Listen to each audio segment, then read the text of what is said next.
দেখো, কারণ আমি যদি চিন্তা করতাম যে আমি ঢাবিতে ফার্স্ট হবো, বুয়েটে ফার্স্ট হবো, আমি তো জানি যে আমার ওই ক্যালিবার নাই। তো আমি এখন নিজেকে সান্ত্বনা দেবো কী দিয়ে, আরে অন্য একটাতে তো ফার্স্ট হয়েছি।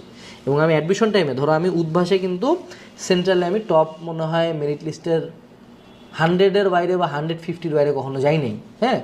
বাট স্টিল আমি কিন্তু মানে এনডিসি গ্রুপ 1 লেভেলের মাথা আমার ছিল না, এটা আমি জানি।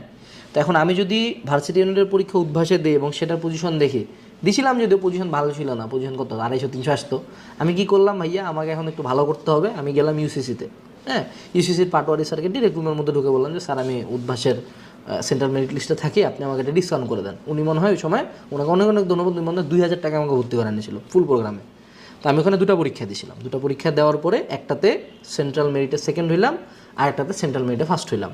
সো ইউসিসি তো কম স্টুডেন্ট পড়ে না, 18 সালের কথা, কম স্টুডেন্ট তখন পড়তো না। সো আমি তেজগাঁও কলেজে সুন্দর মতো পরীক্ষা দিলাম, ভালো মতো দিয়ে ফার্স্ট আর সেকেন্ড হইলাম। তো তোমার কী মনে হয় তখন আমার কনফিডেন্স কমছে না বাড়ছে? 100% বাড়ছে।